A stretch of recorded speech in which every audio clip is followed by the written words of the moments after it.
So I have been wandering through the forest, I think for probably about 2.5 hours now. I am tired. I had a completely different project planned for today, which is why I've got all of these poles here. So I've managed to recover my resources and I've managed to sort of decide where I want to start my project, but I'm just not up to it today. So what I'm going to do instead is I'm going to make myself a bush hammock. Now this is something that I've done before. It really works well in areas where there's a forest or you've got a lot of trees to work with, and ideally what you want is 4 trees in a rectangular shape, but I have done it in a triangle. So I'm going to show you how you can quickly and easily make yourself a bush hammock if you don't have an actual hammock with you, but you've got something like a tarp that you can use instead. I'm Clarice, welcome to the Live Ready channel. So many bruises by now.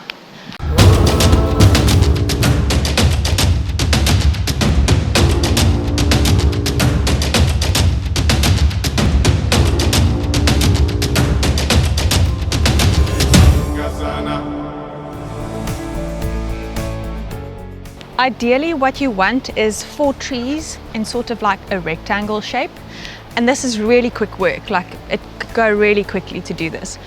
So you want a rectangle shape, but you can also just use 3 trees in a triangle, or you can use 3 rocks, anything that you can use to elevate a couple of these poles. So I'm not going to use all of these. If you can, just salvage what you can from the forest rather than cutting down trees unnecessarily. Completely clean, so I don't want branches on them because I don't want my tarp to get cut. And then I'm just going to use a tarp and a bit of paracord for this. Ideally you should already know how big your tarp is, because you don't want to choose trees that are too far apart. And the ideal also is to use a lighter, or if you've got a fire going, just to burn the ends of your paracord so your paracord doesn't fray. So this is some 550 paracord that I've got here. I'm just going to undo that. I don't need a whole lot of it. About 2 meters should do the trick. Just got a Leatherman.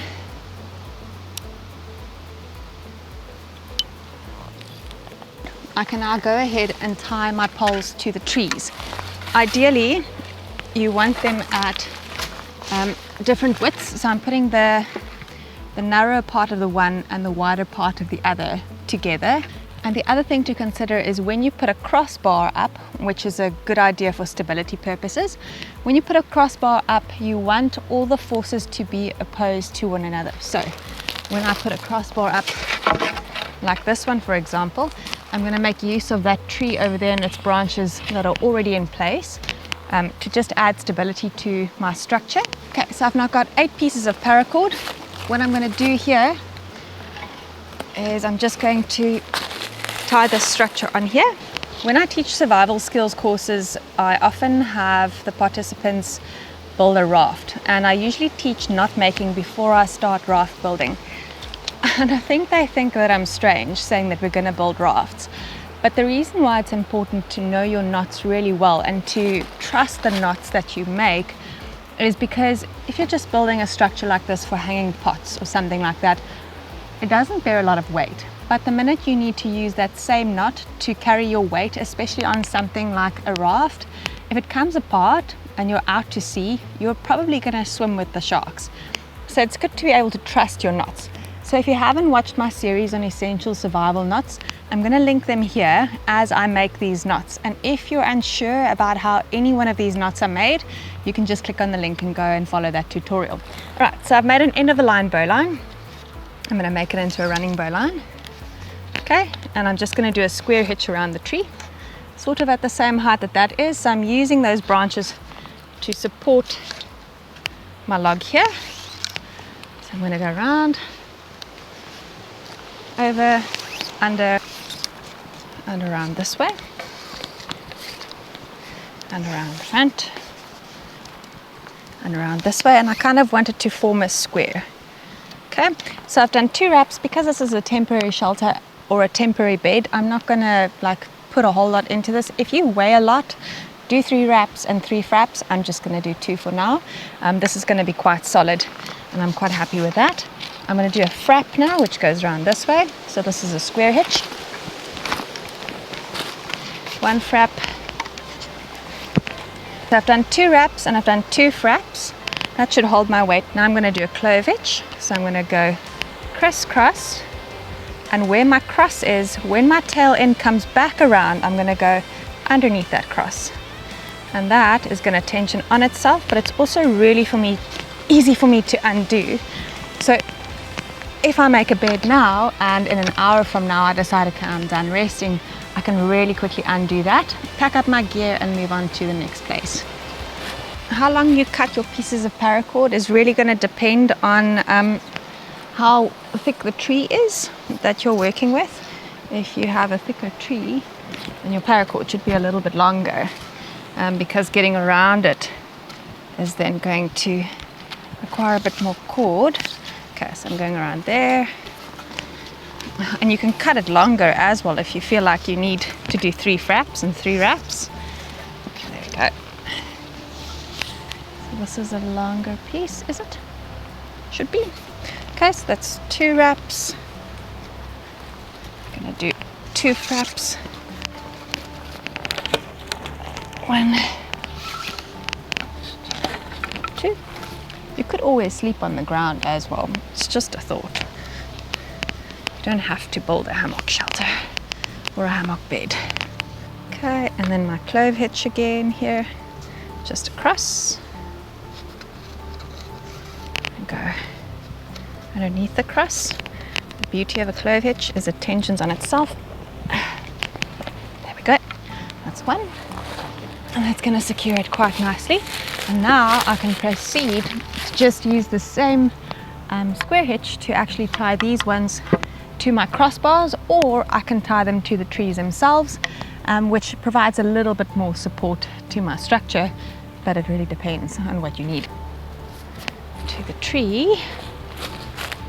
Hello, Hunter. The moment I put a hammock on here, the hammock is actually going to exert a pulling force on these 2 long bars. So it's going to want to pull them together, so I need to provide enough support that will keep them apart. So I'm going to tie this long bar to the tree. Are you going to help me? Are you going to help me? What are you doing? Hey, where have you been sleeping? Sleeping in the shade, and now you're awake. I think we must go for a swim now. Okay, there we go. And behind. So again, just a square hitch. And I just want to keep my cord as close to the tree and to the long bar as I can. There we go. And rather not go over my crossbar with my paracord, just to ensure that I'm getting the most out of the force of the paracord. So I'm not going to go underneath the crossbar, I'm going to go between the crossbar and the long bar. Okay, and then I'm going to go to my fraps, and you can hear how much tension that's got. Okay, and 1 more frap. Good, and then again clove hitch. Alright, so now that my frame is up, the only 2 things I need is 1 more piece of paracord and of course my tarp. Now this tarp is, I don't know, it's like a really thick PVC canvas kind of tarp. I've got some grommets, I've punched holes into it and then put some grommets on. So that's one of the grommets over there. You can see it's not anything special, but it does protect the actual fabric from things like running cord through it. Alright, so let's do this. Okay, so I'm just threading my tarp, and you can see some of my grommets have actually come undone, and I haven't even burned my paracord, so I'll have to come back and do that. Right, and I'm going to grab the other side and I'll turn it around in a moment so it's the right way around, because at the moment it's upside down, but it's just easier than trying to climb in underneath. Okay, okay. So I'm just going to get it sort of like a temporary setup. That's that side. This is this side. And I'm just going to go crisscross. And I'm not making it tight because I'll tighten it once I flip the tarp around the other way.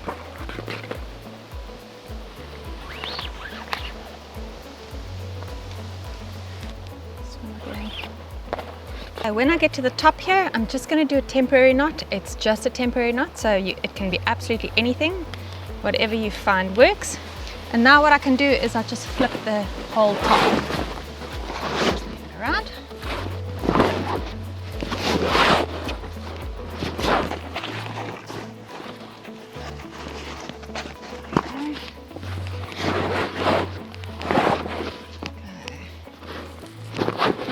I've got one more grommet up here, and I kind of want it in the center because I'm going to tie that off over there.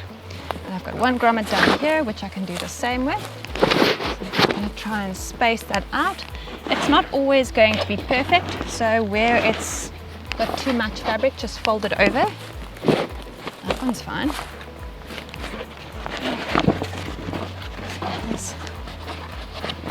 Do with this one is just bring it over here, because I've got one extra hole, must have started it wrong, or one extra grommet.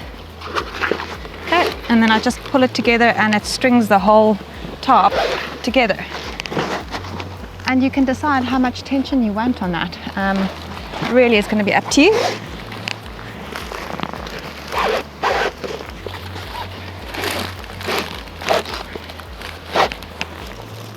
Okay. And then just to neaten it off, I'm going to take both of these. I'm going to bring them around this crossbar of mine, but I'm also going to loop it through here, and that's going to pull my top flat. So this one I can actually do a clove hitch going this way around, just so that we've got tension from both sides. So I'll go in there and do this way. But before I tighten it, I'm going to take this one and I'm going to go the opposite way around from the inside. Let's go this way. And bring that one through from the inside. Where's the end? There. Okay. Alright, now I've got tension both ways. I think there's enough tension on it. I have to double check. Add a little bit more.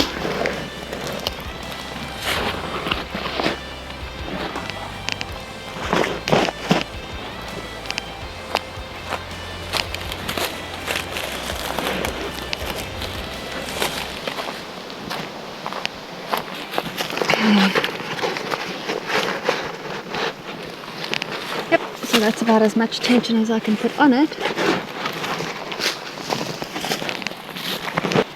Separately do a clove hitch with each one of these. Clove hitch again, makes it really simple to undo at a later stage.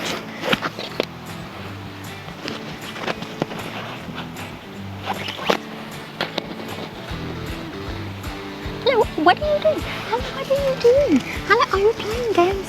Hunter. Hello, boo-boo. And what's Mama doing? Hey, what's going on? What's going on? This bed's not for you. No, it's not for you. Okay, and another clove hitch. That's your bed for there. And just the last little bit to sorting out my camp bed is going through this very last grommet here on the end. And it just ensures that my bed doesn't shift in between all these branches. My bed doesn't shift when I'm lying on it. And that I can again just do clove hitch or an overhand or anything that I see fit. See, there's a bit more top here at the bottom. If I had a longer pole here, I could have moved it this side and then this would have been spread evenly, which would have been cool. It doesn't matter. Have you got a stick? Have you got a stick? Okay. And now I can literally just shift it until all the fabric is straight, because you don't want the fabric to be crimpy. Once I put my weight on it, it's going to tension it anyway, and then that should be perfectly fine. Well, this has been a really quick and easy way to make a quick bushcraft bed if you just want to rest for a bit in the forest. Now I can leave this structure here, so the next time I come past I can just wrap my tarp around it again, and if I need to take a break at any time, then I can do so. If you found value in this video, remember to hit like and subscribe. Follow me on social media. There's a lot of the everyday live ready stuff that goes on there, and until the next time, live ready. All right, I can finally rest. Yeah, and you even have a shady place underneath. Yes, you do.